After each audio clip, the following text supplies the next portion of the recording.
Do you hear my voice? Do you hear my voice now, my friends? Can you please somebody comment? Okay, good. Then the attachment was not working. Now we are live on Syrian analysis, and today there is a big news. The Syrians, 1,600 Syrians, they gathered in Sochi, in Russia, in the Sochi Congress in order to discuss certain details about a final statement that could be the first step maybe towards a political solution in Syria. It was interesting because before the meeting there was a lot of talk by the opposition, let's say, that they're not going to attend. Some people boycotted, some others not.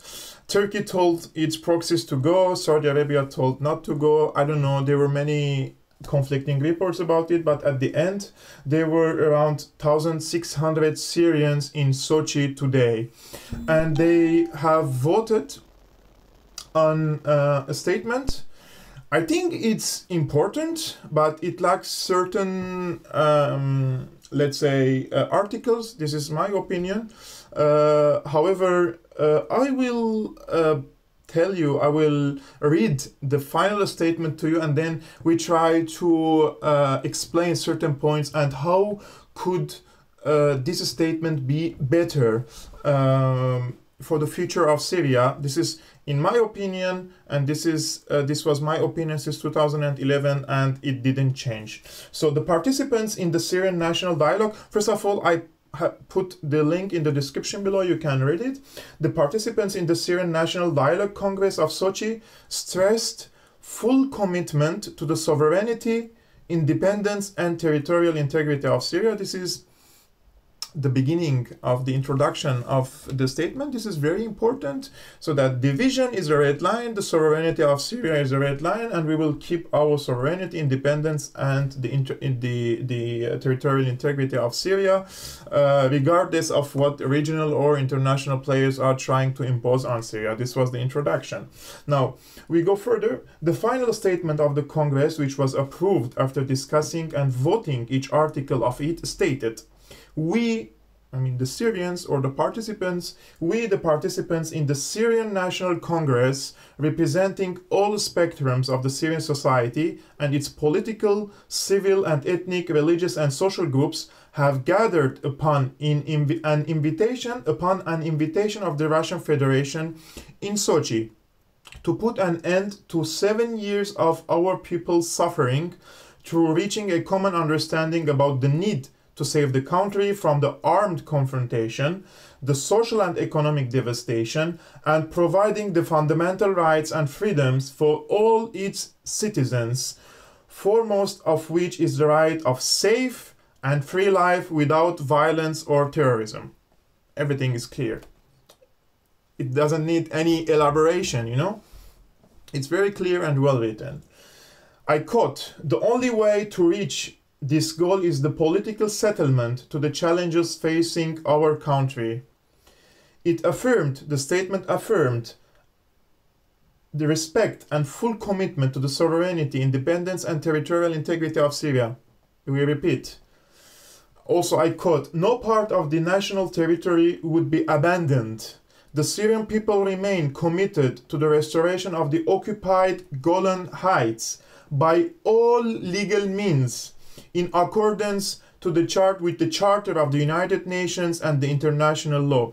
This is, I mean, also important article in the statement, because Israel is trying to protest to Russia that the Iranians or Hezbollah presence in Syria, and we all know that the armed resistance, they are trying to organize their ranks in Syria for the period after the war, because the occupied Golan Heights should be liberated. And without the liberation of the Golan Heights, which includes a big amount of gas reserves, in my opinion, it would be more difficult to reconstruct our Syria. It would be more difficult to reconstruct what's been destroyed in the past period. So Israel was trying to prevent the inclusion of this article in Sochi talks, and I believe Netanyahu was trying to lobby on President Putin, but at the end the Syrians decided, and the Russians have no problem with liberating Golan Heights, because according to international law, according to our institution, Golan Heights belong to Syrian Arab Republic, and nobody recognizes in the world, nobody, even the United States, doesn't recognize Israel's theft or robbery of the Syrian Golan Heights. So we continue. And when we say according to the Charter of the United Nations, we all know that a people can resist and organize a resistance against a foreign occupier. This is a legal right according to the international law.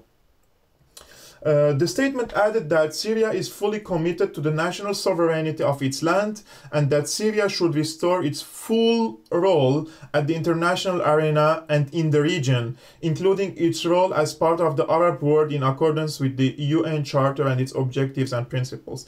This is also an important article because before the war, and still, I believe in one way or another, Syria was a growing regional power, and it was playing a very important role in the region, within the Arab world, and also in particularly in Lebanon, Iraq, in Palestine. So Syria wants to restore its regional role in the region, and it's right to have a regional role because all states, all sovereign states, are able to have some sort of influence in the region in order to reach their national interests. And this should be, of course, without interference in the internal affairs of other countries. But at the other hand, it doesn't mean that Syria shouldn't be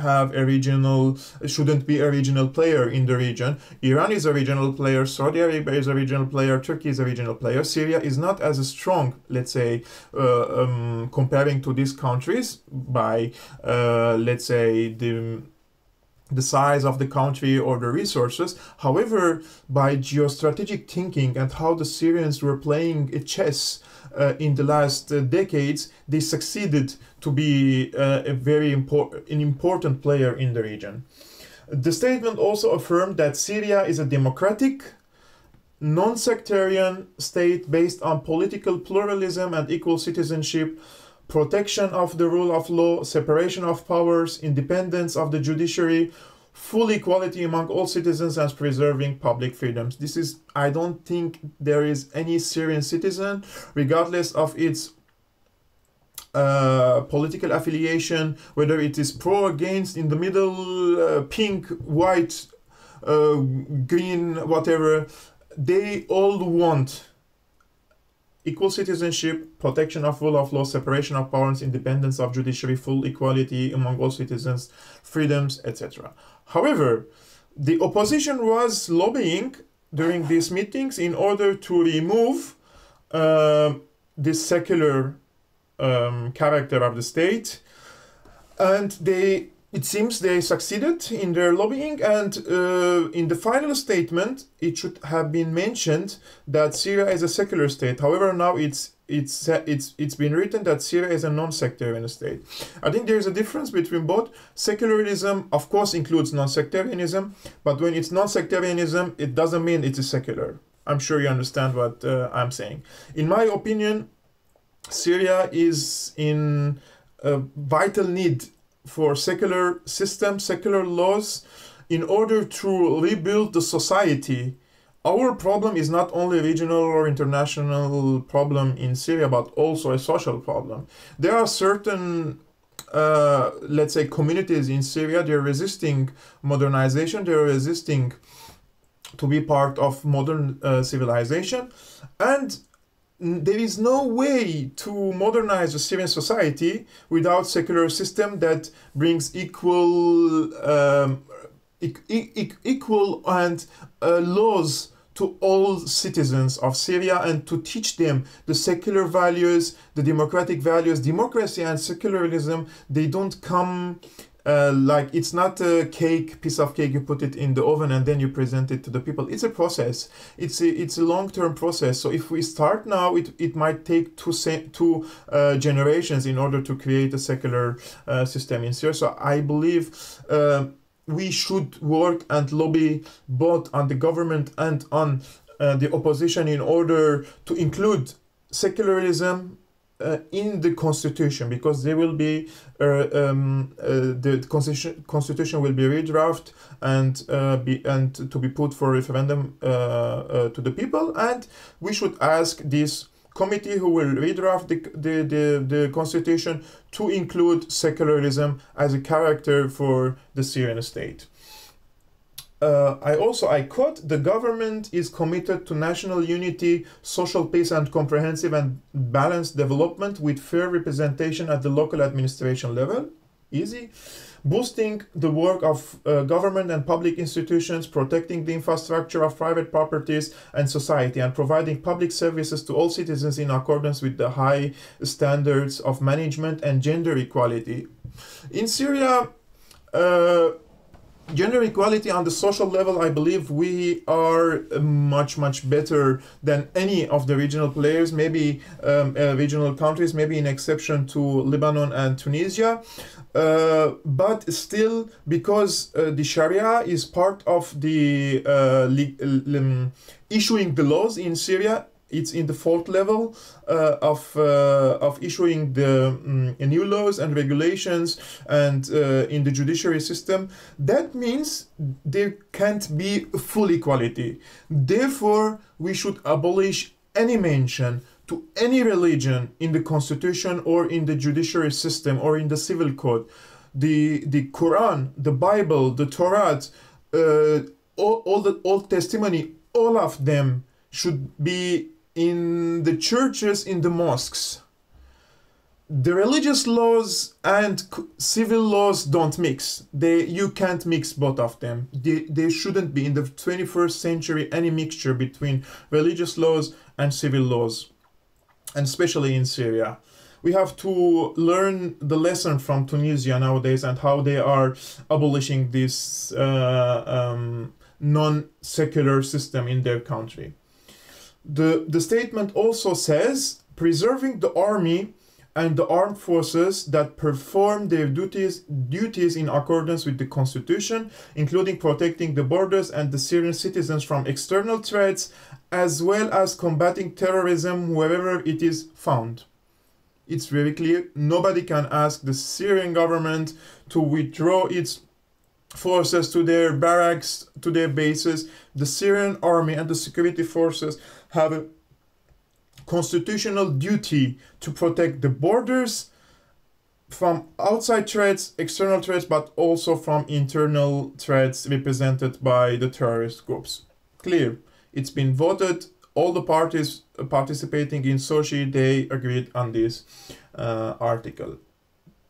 The statement affirmed full rejection of all forms of terrorism, fanaticism, extremism, and religious discrimination, and commitment to combating them effectively.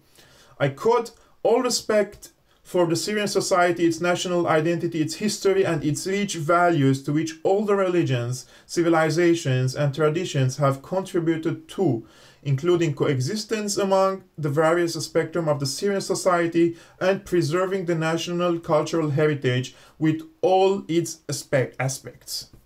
Very clear. The statement also called for combating and eradicating poverty. This is very important. Supporting the elderly and other vulnerable groups, including people with disabilities, orphans, and war victims, in addition to providing security and shelter to all refugees and displaced, as well as protecting their rights in returning home voluntarily.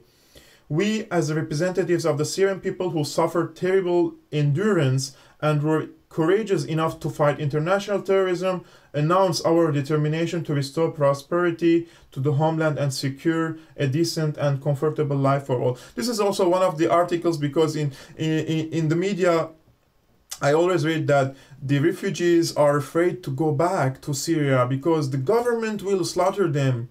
But nobody mentions that in this year, after the liberation of Aleppo, 800,000 civilians returned to their homes to Aleppo. They were displaced and Syrians and refugee Syrians. They returned to Aleppo to the government held areas and nobody even touched them.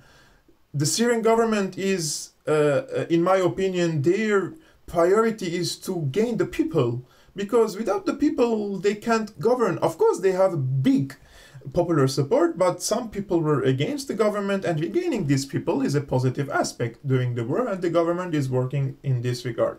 And the refugees, whoever want to go back to Syria, they can go. Even if they were opposition figures, they can contact the reconciliation ministry, to Minister Ali Haidar, and they can reconcile with the government and go back without any problems. So this was the statement. In my opinion, in its let's say, as a design, as articles, as the language being used, everything is good, positive for Syria.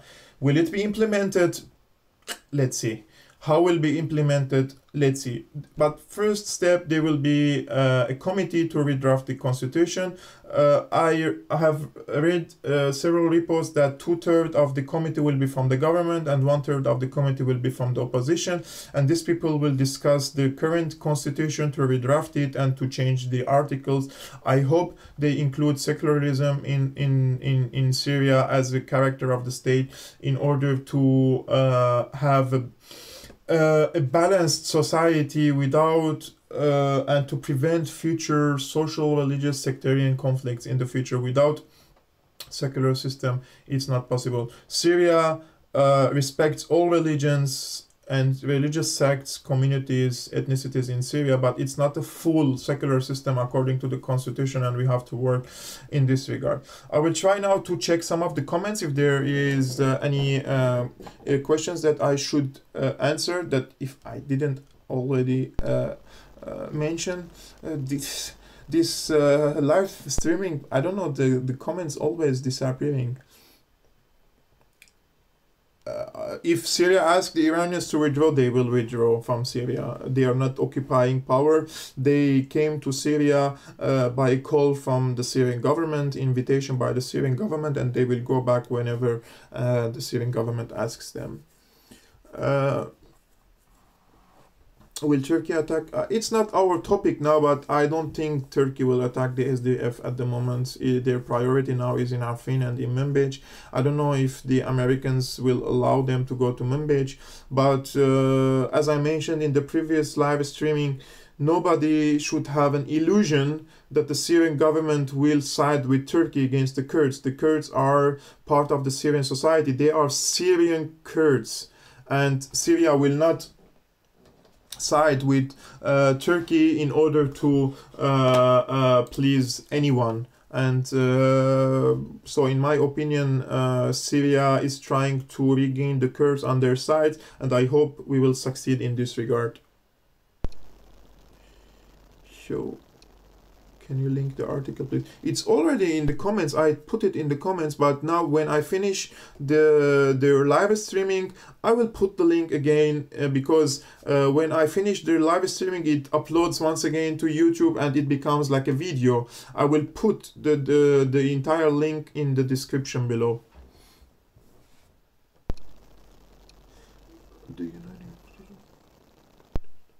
Haysam Manna was there. Randa Qassis was there, Qadri Jamil, many other opposition figures, including representatives from the so-called Free Syrian Army were there, from Idlib and from Al-Ghouta. There were even armed opposition, militant groups representatives in the talks. I'm not sure about all their names, but they were there.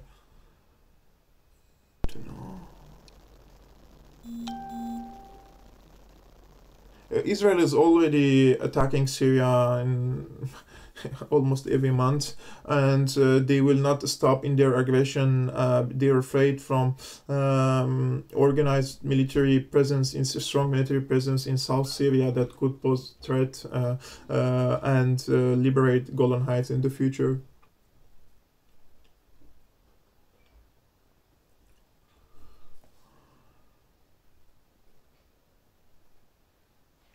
Yes, of course, they don't really represent the entire opposition, but at the moment, what should we do? I mean, the government, the Russian side, the Iranian side, even the Turkish side are inviting the opposition, please come and talk.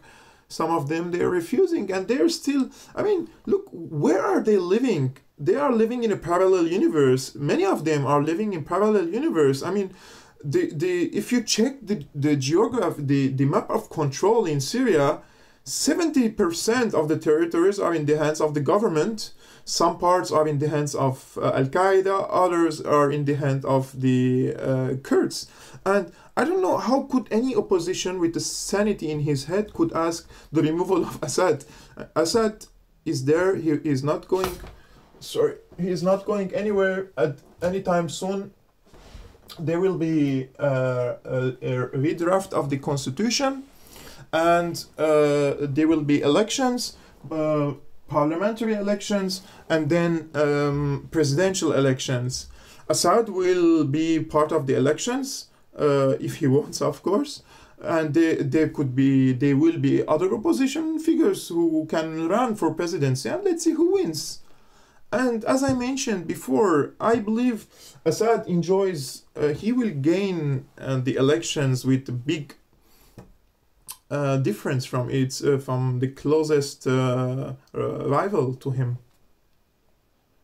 And I hope the UN monitors this election so that nobody says this is a non-legitimate election, that there was a fraud and blah blah blah. So guys, this was all for today. Thank you very much for watching. I'm Kevork Almassian from Syrian Analysis. I want to thank you all for watching, and if you want to help the channel financially, I will post the Patreon link in the description below. You can donate even $1 per month in order to boost my work and give me some support, because YouTube is demonetizing all my videos. I'm not gaining any penny from YouTube at all. I'm doing all this work voluntarily in order to bring the truth and the entire image for you guys. Thank you so much in advance, and see you in the next live streaming. Ciao.